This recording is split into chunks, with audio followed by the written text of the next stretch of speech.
আগামী নির্বাচনে বিএনপি আসবে ক্ষমতায়, এমনটাই বলছেন আমানুল্লাহ আমান। শাহজালালে কতক্ষণ সময় কাটালেন আব্দুল হামিদ? 4 দিনের সফরে আজ যুক্তরাজ্যের পথে প্রধান উপদেষ্টা। তারেক রহমান ও প্রধান উপদেষ্টার বৈঠক, আসছে কি কোনো ইতিবাচক বার্তা? বাংলাদেশে গণতন্ত্রের দুর্ভাগ্য, অবাধ নির্বাচনেও গড়িমসি, এমনটাই ভেবেছেন রিজভী। এতক্ষণ শুনছিলেন সংবাদ শিরোনাম, এবারে বিস্তারিত।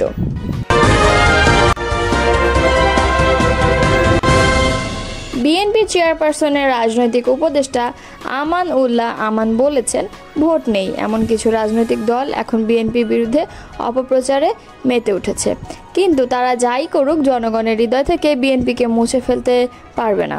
ইনশাল্লাহ আগামী নির্বাচনে বিএনপি রাষ্ট্রীয় ক্ষমতায় আসবে। রোববার বিকালে কেরানীগঞ্জের হযরতপুরে শহীদ প্রেসিডেন্ট জিয়াউর রহমান উচ্চ বিদ্যালয় অ্যান্ড কলেজ মাঠে আয়োজিত শহীদ প্রেসিডেন্ট জিয়াউর রহমান স্মৃতি ফুটবল টুর্নামেন্টের ফাইনাল খেলা ও পুরস্কার বিতরণ অনুষ্ঠানে তিনি এই কথা বলেন। ফুটবল টুর্নামেন্টের বক্তৃতায় আমানুল্লাহ আমান বলেন, এ মাঠ বিএনপি ভরাট করেছিল। এখানে বিএনপির ভারপ্রাপ্ত চেয়ারম্যান তারেক রহমান এসেছিলেন। আজকের খেলা দেখে বলা যায় এই মাঠটি এখন ঢাকা স্টেডিয়ামকেও ছাড়িয়ে গেছে। বিএনপি ক্ষমতা এলে এই মাঠকে আধুনিক মিনি স্টেডিয়ামে রূপান্তর করা হবে।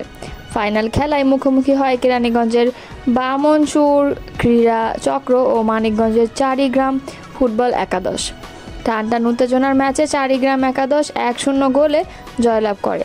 খেলায় অংশগ্রহণকারী দুই দলই বিদেশি খেলোয়াড়দের পারফরমেন্স দর্শকদের নজর কাড়ে।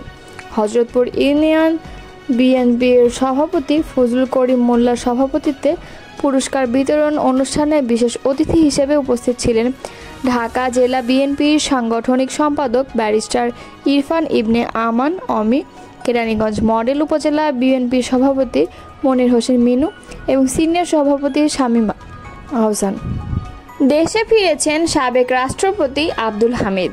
থাইল্যান্ডে চিকিৎসা শেষে রোববার দিবাগত রাত 1:30টার দিকে থাই এয়ারওয়েজের একটি ফ্লাইটে তিনি হযরত শাহজালাল আন্তর্জাতিক বিমানবন্দরে অবতরণ করেন।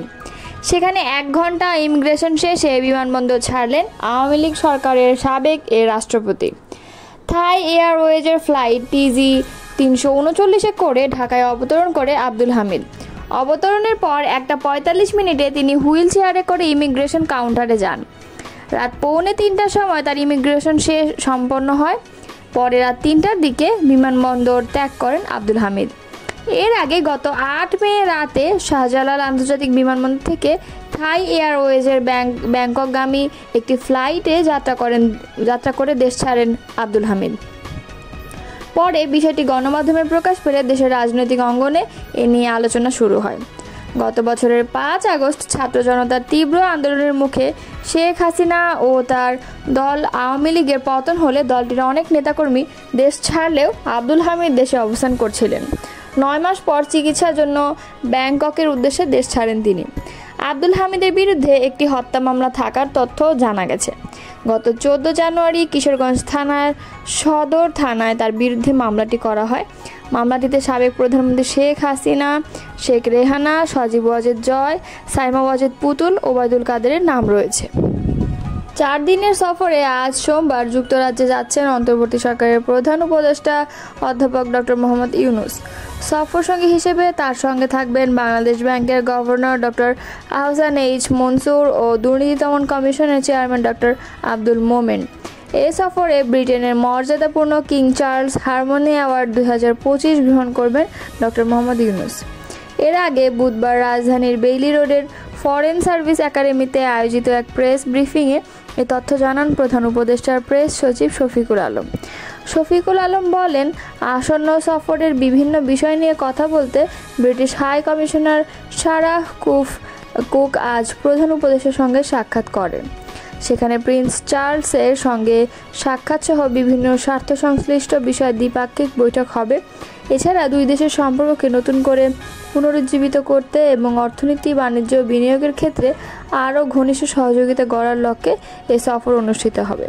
এই প্রশ্নের জবাবে তিনি বলেন, বাংলাদেশ থেকে অবৈধভাবে যুক্তরাজ্যে যে টাকা পাচার করা হয়েছে সেগুলো উদ্ধারের বিষয়কেও আলোচনা করা হবে। 4 দিনের যুক্তরাজ্য সফরে প্রধান উপদেষ্টা ডক্টর মোহাম্মদ ইউনূসের সঙ্গে বিএনপির ভারপ্রাপ্ত চেয়ারম্যান তারেক রহমানের বৈঠক হলে সেটি ইতিবাচক হতে পারে বলে মন্তব্য করছেন প্রধান উপদেষ্টা প্রেস সচিব শফিকুল আলম।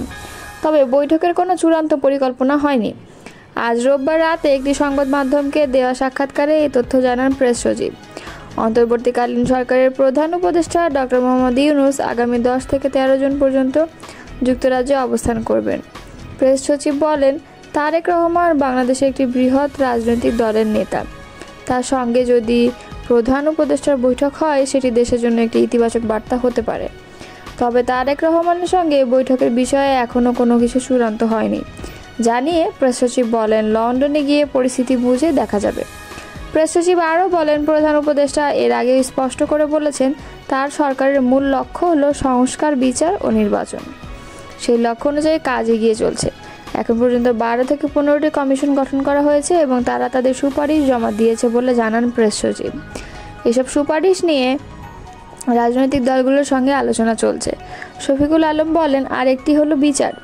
জুলাই আগস্টে হত্যাকাণ্ডের সঙ্গে যারা জড়িত তাদের বিচার হওয়াটা খুব জরুরি। তবে ট্রায়ালটা এমনভাবে হওয়া উচিত যেটা ডিউ প্রসেস এবং ইন্টারন্যাশনাল স্ট্যান্ডার্ড মেনে চলে। নির্বাচনের রোডম্যাপ ঘোষণা নিয়েও কথা বলেন প্রেস সচিব। এপ্রিল মাসের প্রথমার্ধে নির্বাচন আয়োজনের পেছনে বাস্তবিক কারণ রয়েছে জানিয়ে শফিকুল আলম বলেন, কোনো রাজনৈতিক দল আবহাওয়াকে অজুহাত হিসেবে তুলে ধরলেও আবহাওয়াবিদদের সঙ্গে পরামর্শ করে এপ্রিলের সময় নির্ধারণ করা হয়েছে। আবহাওয়াবিদদের উদ্ধৃত করে তিনি বলেন, এপ্রিলের প্রথম 10 দিন গরম তুলনামূলকভাবে সহনীয় থাকে এবং হিটওয়েভ বা কালবৈশাখীর তেমন ঝুঁকি থাকে না। কালবৈশাখীর প্রকোপও মূলত এপ্রিলের দ্বিতীয়ার্ধ থেকে শুরু হয়, বৈশাখ মাসে বেশি হয়, তাই এপ্রিলের প্রথমার্ধকে আদর্শ সময় বলেই বিবেচনা করা হয়েছে।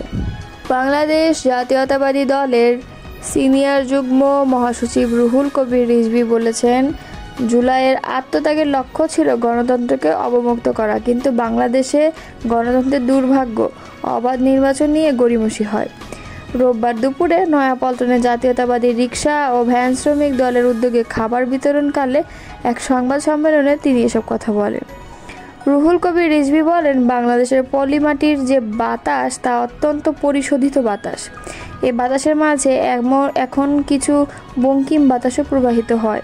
ক্ষমতায় এলেই চিরস্থায়ী ক্ষমতায় থাকার স্বপ্ন দেখে, যা দেখেছিলেন শেখ মুজিবুর রহমান আর শেখ হাসিনা। তেমন আবারও ওই বাতাসটা অন্তর্বর্তী সরকারের শরীরে লাগছে কিনা, এটা মানুষের কাছে বড় ধরনের প্রশ্ন হয়ে দেখা দিয়েছে। তিনি বলেন, কোনো 2-1 লোকের কথায় বা 2-1টি রাজনৈতিক দলের কথায় প্রধান উপদেষ্টা এপ্রিলের নির্বাচনের কথা বলছেন। এপ্রিল মাসে তো প্রচণ্ড খরতাপ থাকে, ঝড় বৃষ্টি হয়, এসএসসি পরীক্ষা সহ অন্যান্য পরীক্ষা থাকে, সেই সময় কেবল রোজার ঈদ শেষ হবে। এপ্রিলের নির্বাচন হলে রমজানের প্রচারণা চালাতে হবে। রোজা রেখে প্রচারণা চালাবে কিভাবে? মানুষ রোজা রাখবে না নির্বাচনের প্রচারণা করবে? এপ্রিলের নির্বাচনের সিদ্ধান্ত এটি অর্বাচীনের মতো কাজ, অপরিণামদর্শী সিদ্ধান্ত বলে জনগণ মনে করেন। তিনি আরও বলেন, গণতন্ত্রের একটি প্রধান মাধ্যম হচ্ছে নির্বাচন। আমি আমার বন্ধুদের সঙ্গে দ্বিমত পোষণ করতেই পারি, তবে অধিকাংশ মানুষ যাকে সমর্থন করবে, ভোট দেবে, তারাই বিজয়ী হবে। এটি নির্বাচন। এজন্য আন্দোলন করছে, এজন্য সংগ্রাম করেছে। এটি বলতে গিয়ে ইলিয়াস আলী, চৌধুরী আলম সহ হাজার মানুষ অদৃশ্য হয়েছে, কারণ তারা গণতন্ত্র চেয়েছে, তারা অবাধ সুষ্ঠু নির্বাচন চেয়েছে, কথা বলার স্বাধীনতা চেয়েছে। এ চাওয়াটাই তাদের অপরাধ হয়েছে। শেখ হাসিনা তাদের গুম করেছে, আরও কত যুবককে বিচার বহির্ভূতভাবে হত্যা করেছে, কারো লাশ নদীর ধারে, খালের ধারে ফেলে দিয়েছে, মিথ্যা মামলা দিয়ে বছরের পর বছর কারাগারে রেখেছে, কাউকে আয়না ঘরে বন্দি করে রেখেছে। সব কিছুর মূল্যে ছিল গণতন্ত্র, আর গণতন্ত্রের মূল উপাদান হচ্ছে অবাধ সুষ্ঠু নির্বাচন। কিন্তু বাংলাদেশে গণতন্ত্রের খুব দুর্ভাগ্য। গণতন্ত্র নিজেই এক দুর্ভাগ্যের মধ্যে পড়েছে, অবাধ সুষ্ঠু নির্বাচন নিয়েই যেন গড়িমসি। রুহুল কবির রিজভী বলেন, কোন সুতার টানে, কার পরামর্শে তিনি নির্বাচন নিয়ে টানা হেঁচড়া করছেন? নির্বাচন নিজেই কেন জানি একটা টানাপোড়েনের মধ্যে আছে। এই পরিস্থিতি তো হওয়ার কথা নয়। আমরা সব না বুঝলেও এটা বুঝি। অনুষ্ঠানে আয়োজক সংগঠনের আহ্বায়ক জহির রায়হানের সভাপতিত্বে এতে আরও বক্তব্য রাখেন বিএনপির স্বাস্থ্য বিষয়ক সম্পাদক ডাক্তার রফিকুল ইসলাম, নির্বাহী কমিটির সদস্য মাহবুব ইসলাম।